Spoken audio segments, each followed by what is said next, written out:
Hi, everybody. I'm Carla Basaki. I am host of a new podcast called A Dog's Devotion. This actually was started really recently because of the death of the sad passing of my dog, Max, who I got from an animal rescue in Calgary, Alberta called Pawsitive Match. So I thought we're better off to start a podcast than from where it started. And that means going back to Pawsitive Match and speaking to Gina Troman, who is a board member and adoptions director of the agency. And I'm so pleased to have her here with me because we're going to talk about the importance of adopting a dog and how we rescue dogs, how you rescue dogs, Gina, and how you got involved and how important it is for people to realize that, going to a shelter and going to a rescue and getting a dog from there is so important. And the love that you get from a rescue dog is like nothing that compares to anything. I spent 12 years with Max, and I joke with everybody and I say he was the best boyfriend I ever had. But he really, truly was. So welcome, Gina. You're my first guest. This is the first episode. And welcome. Thank you for taking some time for me today. Thank you so much. I'm very excited to be here and to honor Max and talk about all the exciting things about pet rescue. Yeah. So first of all, let's start off with you. Let's tell everybody how you got involved in Pawsitive Match. Absolutely. So like a lot of our volunteers, Yeah. I think it was 2018 or 2019, I had lost my beloved first dog and was torn up and couldn't really come home to an empty house anymore. So I decided it was time to find a rescue and a puppy that fit me. So I did what everyone does and jumped online and found who I ended up calling Jeter. His name was Ezekiel in the rescue, but we named him Jeter, and we met him when he was only a few weeks old, maybe 7 or 8, and had quite a harrowing intake story. And he was just a very timid pup. I often laugh because the foster said, if you're looking for a guard dog, this one is not it. He was just the most loving. And then, of course, you rescue another dog, and then you have, say, a few cats, and you're like, okay, my house is at capacity.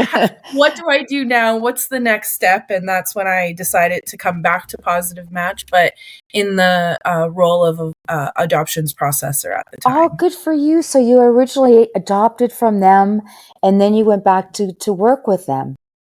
Yeah, and I'm actually in Edmonton, but okay. The Pawsitive Match, they just have a couple policies for me that sets them apart, and now I'm very excited to be able to advocate a process that I went through first as adopter and then as a processor, and have kind of just been able to work my way in and up and do as much as I can to really help as many animals as possible. Isn't it that, don't you feel amazing doing that? It's what I refer to as your passion project. Right. Yeah. Now, Mac, I don't know where you get your dogs from, because when I got Max, I was living in Calgary working for Global Television, and I wanted a dog to run with. Because I love to run. So I found your site, and like I said, I saw Max. That was 12 years ago. And I know at the time you were sending, it was a really interesting story. There was a bunch of seniors that used to drive down to Mexico to collect dogs that were in line to be euthanized, and they would bring them back to the Pawsitive Match Center in Calgary. There was a vet there that then would check all the dogs out, and then dogs would go to a foster home, and that's where I met Max. Is it still the same process? Do you still get dogs from Mexico, and do people drive down and bring them back? We do. We actually also get dogs from Texas, and before the fires, we're getting some from LA as well, all kill shelters. And we now have evolved a bit where we coordinate what we call flight angels. So if someone has a flight going to or from Mexico, or I believe Phoenix is another hub, LA, or Texas. We often put out promotions asking for people to contact us if they are willing and able to accompany a dog back. And that's Right. how we still bring imports in, as we call them. And then we also have a mix of local rescues and surrenders too. So we try to take a mix because in our location, it's a lot of big dogs that are being surrendered. So we like Right. to also bring in the small dogs who maybe wouldn't get that chance otherwise. So Right. bring in a variety of dogs, and then we can kind of have a broader market, so to speak, of adopters. Because some people, for whatever reason, they're a small dog person, or it fits in where they're living Yeah. or whatnot. So we don't want to, not be able to service kind of those adopters too. And we found this great partnership with places in Mexico and some of the states that we can help them out and save more animals. Yeah, that's it's such an amazing story, and it's so great because I don't know if you know that now. Well, when I quit my job in Toronto, Max and I moved to Mexico. I thought it was like bringing him home. It was like full Mm. circle, right? So we ended up in Oaxaca. We went to Los Cabos. Now I'm living in Mexico City, but Max, it felt like bringing him back home. And there's quite a few dog rescue operations here, and as you know as well as I do, there's so many dogs that are out there that are abandoned, not just in Mexico, but all over Canada and the U.S. There's so many Mhm. rescue organizations out there. So, how do what's your adoption process like, and what's your success rate as far as people coming in and adopting a dog from your organization? So our adoption process is quite in depth, and it's Hmm. something that I full-heartedly stand behind.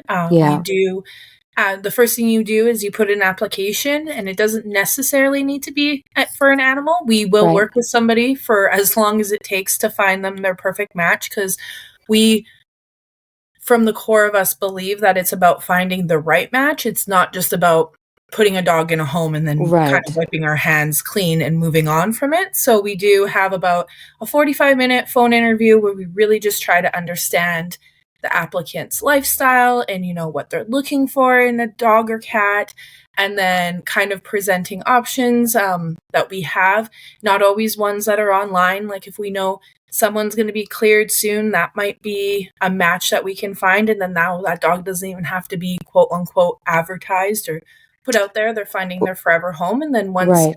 the phone interview happens, we coordinate with the foster, who sets up an in-person meet and greet, and we minimum will have one meet and greet. If it's a dog who's presenting some challenges, we may do more than one meet and greet.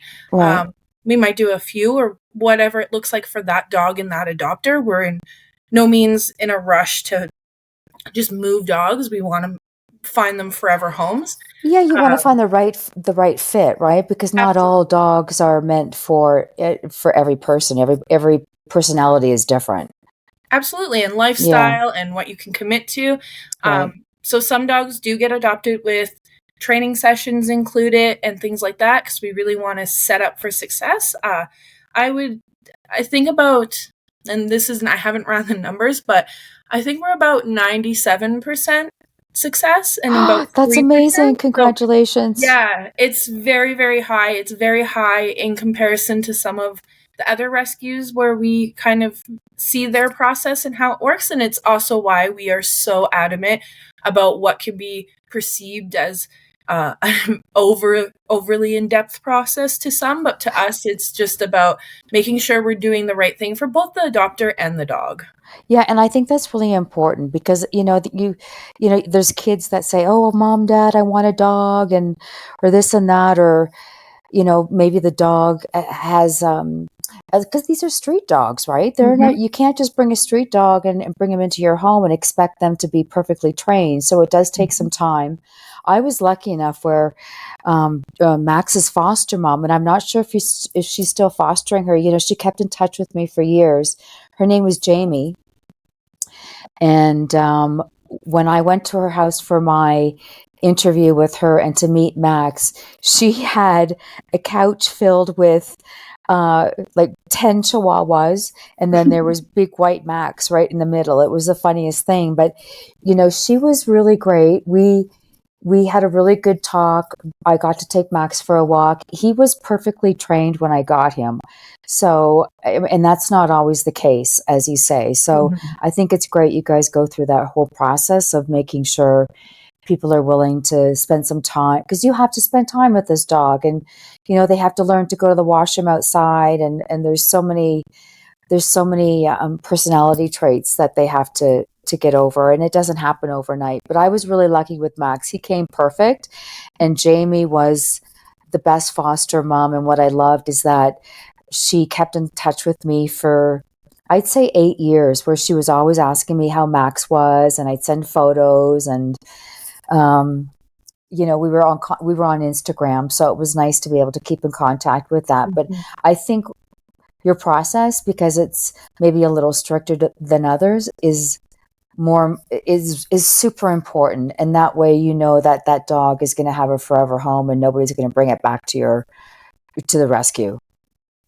Absolutely. When I used to do calls, I would frame it that because we do have a policy where if Yeah, you can't keep the animal, it has to come back to us. And I right. would frame it in when these animals come to us, they're typically not coming from the greatest background or past. It's So true. we want to promise them that the rest of their lives are going to be really good, and whatever they have gone through, it's done now, and we're going to make sure that they're loved and they're exactly treated how dogs should be treated. Hmm.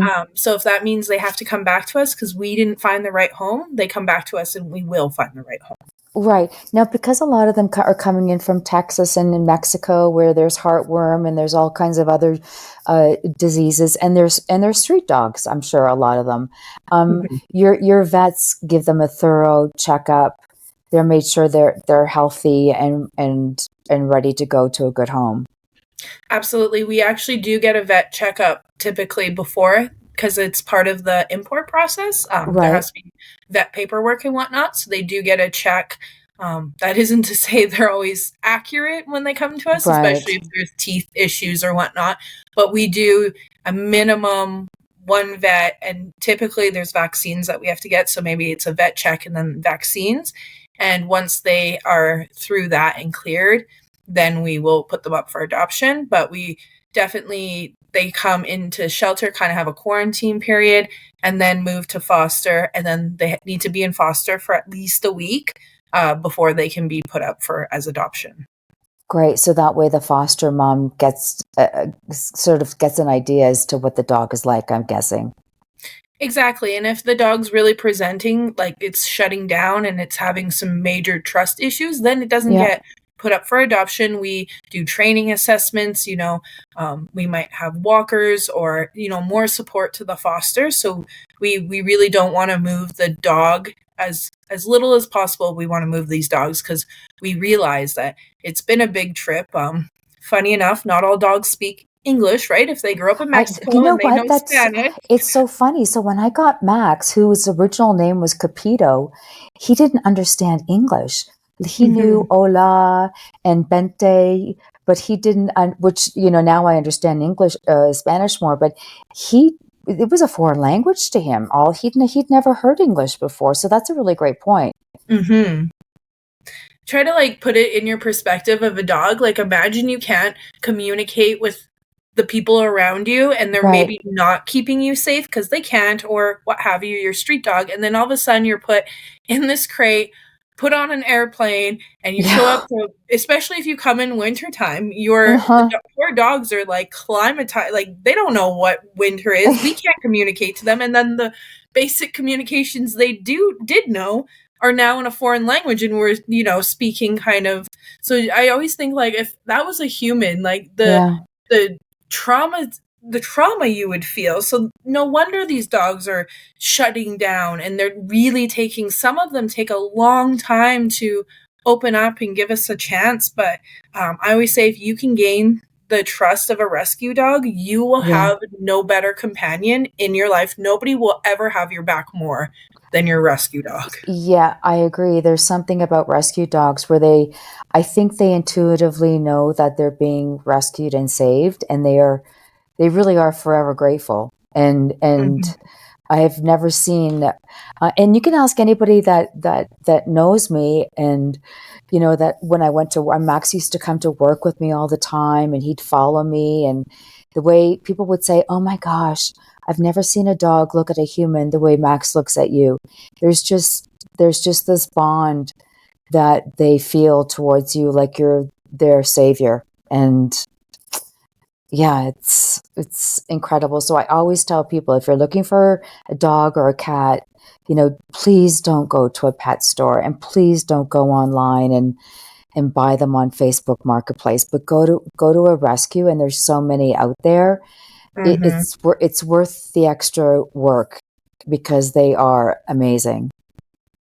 I completely agree. And a lot of times, it's actually in a way saving money because we're going to Yeah, be very responsible in our vetting, and some breeders, they aren't. So you could have a dog that has a big issue and you don't know about it, and now you have, kind of this huge problem on your hands, and right. really unfair to the dog. Like, we in our adoption, you get a trial insurance, so I think it's 10 days, and then if you want to extend that insurance, you can. And the insurance company then gives us a bit of a kickback on that. So there's all these ways that we're trying to set success up, but also Hmm. making it sustainable for the future of being able to rescue more dogs and Right. cats. And what's the cost these days to adopt a rescue from your organization?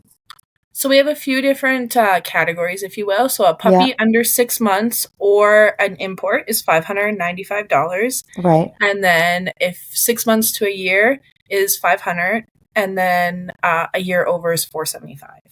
And what's the average age of dogs you have right now, Gina? Oh, that's a well, we just took in 14 puppies, so I feel like Oh, that's you really did. gonna Okay. drive our age down. But Yeah, I would say the kind of the teenage years, so typically 2 to maybe 4 is probably right.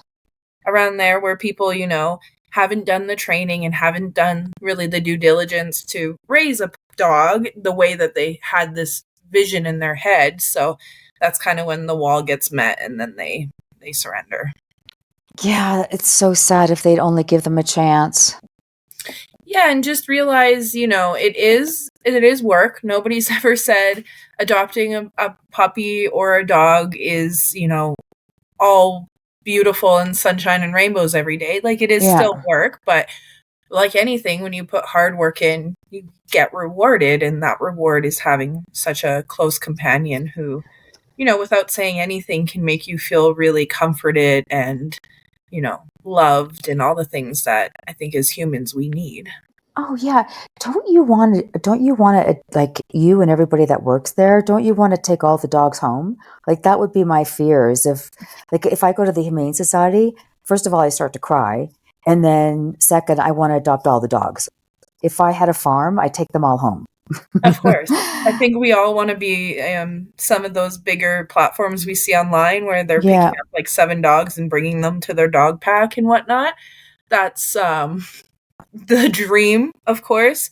The reality is, we only have so much space in our house. We do have some amazing fosters who I think thrive on chaos, because the amount of dogs and cats that they foster, to me, I'm just like, I don't know how you do it, but thank goodness for them, because they do Yeah. it.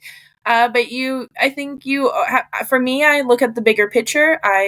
I want to, this is something I want to instill in my son, of how important it is to be Hmm. compassionate to animals and help them, because, to me, the two groups that don't have a voice are kids and animals. So it's So like, true. Yeah. get behind that, and that's a way to fix our world. Yeah, I agree. Humans are so mean, you know? We're so Mhm. mean to animals, and obviously the way some people treat their children is just deplorable. So definitely need more compassion for both. I agree with you. Yes. Yeah. Can people, when you know, as I mentioned, I was living in Calgary when I got Max, so I was able to go to the foster's home and see him. If there's somebody that's outside of Calgary that goes to your website and sees a dog that they're interested in, are they able to adopt? Yep. So, uh, well, I should say yes, but But We yeah, depending where you're from, because obviously one of the biggest factors is the dog traveling. So if it's right, gonna be in a vehicle for maybe 2 days, maybe that's not, the best thing for the dog. Again, the factors would be, like, we have some dogs that have been in care for up to 3 years, so maybe for that dog, we really talk to the adopter and figure out what that plan looks like. Is it at a hotel?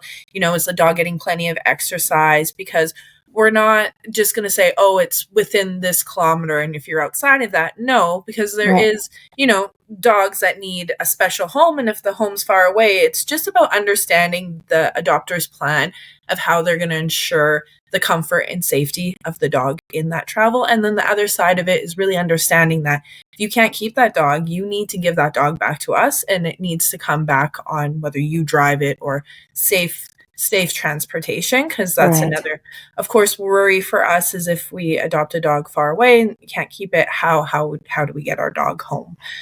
I hope that doesn't happen very often. What's the percentage of dogs that get adopted through you that end up being surrendered back? Um, it's very low. I'd say, Good. Okay. 3%, if that. But of course, I as the adoption director is kind of risk management per se. Like, I that would be my fear in approving a really far away applicant, is like, if it did go sideways, what's your commitment of bringing that dog back? Because I'm not Right. too worried of why it needs to come back. I'm just worried that if it does, it will come back in a safe manner, and Yeah. not be put on Kijiji or something kind of Yeah. Right. horrible. And so you're also in charge of events for Positive Match. So do you have events where you bring the dogs out and put the little scarves on them and the bow ties and promote to the public that we've got dogs here to adopt? Absolutely. We do have an event coming up at the end of the month, which is one of our most popular events, puppy Yeah. yoga. So we let loose all the puppies, and we have a yoga instructor. Oh, you have And puppy yoga. yes, and it's always sells out, and it's always so much fun. And the foster loves it, because then her batch of puppies comes home all exhausted, and it's kind of an And they can easy sleep. night for them. Yes.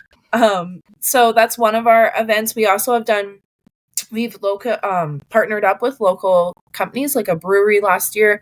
Yeah. We'll do an adoption event, so we'll bring out our adoptables who are suitable for events and let people meet them. We have a partnership with Pet Value, and we'll do adoption events then too, and get some of our adoptables out. Oh, good. So that must be fun to be able to plan events to get these dogs set out front and center so people can meet them. Yeah, because it creates that personal connection before the Mm-hmm. app. So they're like, they've already fallen in love. They're already, a level of commitment. We actually have last year started an annual marathon. We call it a barkathon. So people can bring out their dogs and go for a run at our 5K. And Yeah. it was a really cute event, and having some of our adoptable dogs come out and just see their personalities more than you can get from a video or a photo online. Oh, yeah. You know what? There's nothing like meeting a dog in person and actually seeing their personality shine through. And it takes a little bit for them to warm up to you, but once they do, dogs just, they love to go running and go for a walk. There's nothing better. I Hmm. remember the first walk I took with Max from Jamie's house, the foster mom, and just to put a leash on him and take him for a walk and really get to know him and his personality, it just makes you fall in love with him that much more and faster. Absolutely. And I think sometimes dogs pick their people. So events Oh, like that's so that, true. yeah, That's they so they true. might find their person, and then it just makes that so much easier for us. So Yeah. I think that Max actually, like, I knew as soon as I walked into Jamie's living room with all these dogs. She must have had 15 dogs, all the little chihuahuas and then Max. But I just looked at him and he looked at me, and it was just this. It's like he was my guy and I was his mhm, person. So I think you're right. Dogs just have this innate ability to pick their owner. mhm. Yeah, it's pretty special. Do you have any? I mean, I always am such a huge supporter of Positive Match, and I've always told people when I lived in Calgary to get dogs there, and I still talk about Positive Match to this day. Do you have any? stories in particular of someone who adopted a dog that it changed their life somehow? I'm trying to think. The story that I have is actually not about a dog, but it's forever gonna live with me. Mm-hmm. I was actually the processor on this applicant, and they had adopted this cat Grumbelina, and unfortunately, Not a great name for a cat. no, beautiful cat though. Yeah. And unfortunately, when we adopted her, we didn't know at the time she had, I can't remember the exact term, but it's essentially like kitty COVID, and it is Oh, extremely fatal in cats, like maybe less than a 1% kind of chance of right. surviving it. And it was one of those things where until they present, we don't know. It's not like a test you would do or what have you. So he contacted me, and my first thought was like, oh, of course, here's a surrender. Because, it was only, I think, within the first 3 weeks of adoption or something. And Right. they had, like most people, lost their beloved cat, was readopting. And instead of surrendering, he asked if he could get refunded his adoption fee because they had contacted this group that is starting experimental treatment in Canada. So they want to get this experimental treatment for Grumbelina. Right. And when he was telling me this, it was well over $10,000 when I was kind of adding it up. And I was just like, absolutely, you can have your $175 back. Like, and, Wow. such an easy ask. The fact that you are going to advocate for her at this level, and they did, and they got her the experimental treatment. And the last I heard, she was thriving in what was almost like a death sentence, for lack of better terms. And they had joined this group, and now they're educating, the care, and there is an option, and trying to, obviously get more attention. So, like anything, the more attention you can get the cost down, and maybe now take what is a devastating thing for cats and make it not so scary. So I just thought that was really inspiring that, you were basically told by the vet, there's nothing we can kind of do. And you didn't take that answer because this cat was like, and I'm sure this cat picked them as their owners for like knowing or something that they were going to fight to the end of the earth for her. And thank goodness they did, because now she's actually able to have a life, and a beautiful life. So No, that's amazing that they spent that much money on a cat that they just adopted. Uh, and the cat survived and is now thriving. It just shows how some people just love their I animals think so for much they'll do dogs, anything they can. it's my favorite story. And yes, and really committed. I mean, that level of commitment Yeah. is what inspires me to keep working. Yeah, you must leave your job at the end of each day feeling quite fulfilled, I would think. Yes. I think when you get to the board level, there is a little more difficulty because you're a little more Hmm. removed from the animals. Right. So sometimes I'm like, no, this is helping. There's just more, things that come with a management role. But at the end of the day, somebody needs to do it, because we, as a group of board directors, we need to steer the ship and make sure that we're, you know, improving things and creating a very committed volunteer base and recognizing them for their hard work, because without the whole ship, we can't save the animals. And at the end of the day, that's the priority for all of us. Right. Yeah, absolutely. Well, congratulations for everything you guys have been doing. How long has Positive Match been around for? Because I believe our longest volunteer is about 12 years now. Oh, 2007 we started. But it was a group of women who wanted to bring some dogs up from Yeah. Mexico. So that's actually what started Positive Match. And then over the years involved more fosters. And then we have our very important donor foundation who bought our shelter. So then Wow. we've just been growing from there. Yeah, that's amazing. Thank God for you guys. You know, thank God. Thank you for giving me the best dog ever, and thank you for rescuing dogs. I didn't realize that you were involved in the LA fires as well as bringing dogs in from Texas. Yeah, we try to work with as many shelters and dependent on Flight Angels, Yeah. but thank you for being such a great adopter, because Oh, that's, I always joke, you had said you've stayed in contact with for over yeah. years with your foster, and Yeah. I always joke with the apps is that's the form of payment for us, is when you show us that these animals are living beautiful lives Yeah. is our payment, because that's what drives us to do the work. Well, Jamie, she was terrific, and I have a funny story that I want to share with you, and I'll end it on this. But so I got Max in Calgary because I wanted to go running, and I was working at Global Calgary at the time, and I used to bring him to the studio, and we were doing a live shoot one day, and everybody in Calgary during this time knew Max more than they knew me. Like I would walk down the street and everybody would say, "Oh, that's Max," but they didn't know who I was. So we were doing a live newscast downtown, and I think it was on 12th Avenue or something. And I had brought Max with me because Max was like my shadow. That dog came with me everywhere, everywhere. Everybody knew where Carla went, Max came. So he came to the live studio or the live shoot that we were doing downtown. It was wintertime. I had my cameraman, I had myself. We were doing our live like 6 o'clock hit, and I had tied Max up to uh, um, uh, an area that was really close to me so that I could keep an eye on him. Well, I turned around for 1 second, and a homeless lady stole Max and took off. And I mean, you can imagine the panic that I was going through at the time. I was going crazy. I was in a really lucky situation in the sense where, Calgary's not that big of a city. Mm. Everybody was watching Global Calgary. Everybody knew me and everybody knew Max. I contacted my news director right away, and he contacted the police.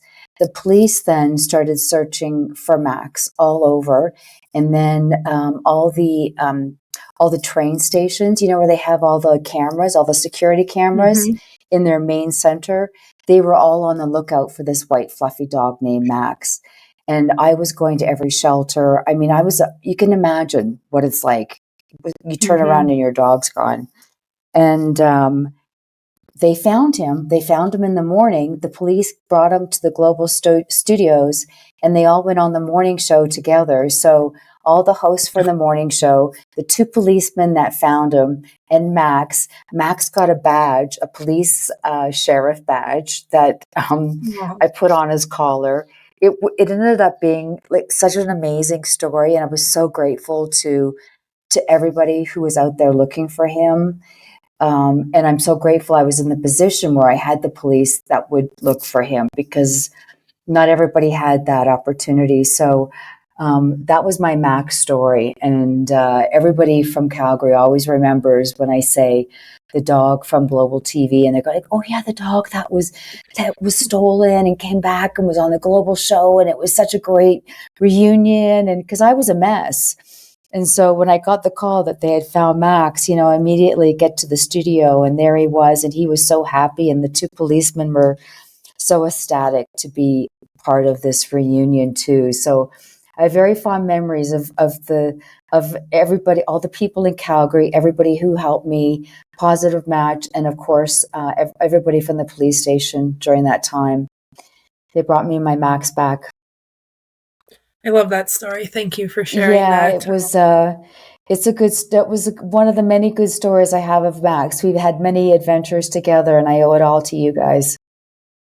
Well, we appreciate that, and that's what keeps us driving and focused to keep our work up. Yeah, So no. thank you. What's your? I'm going to put it down on the screen, and it will be put down there. But what's the email address or website people can go to take a look at the dogs that you have available? So I suggest our main website. It's pawsitivematch.org. Mm-hmm. And there it has not only the dogs that are currently available and cats for adoption, but as well as ones that are looking for fosters, and ones that are coming up soon, maybe, waiting on a vaccine or something. So Right. we have a few different areas that people can go look at and see if they can find their forever friend. Well, thank you so much, Gina, for everything that you do. I really appreciate it. And it's such an honor to have you as my first guest because, as I said, this is how it all started. And I wanted to go back to the beginning of my adventures. And thanks to all of you, you gave me the best friend I could ever have.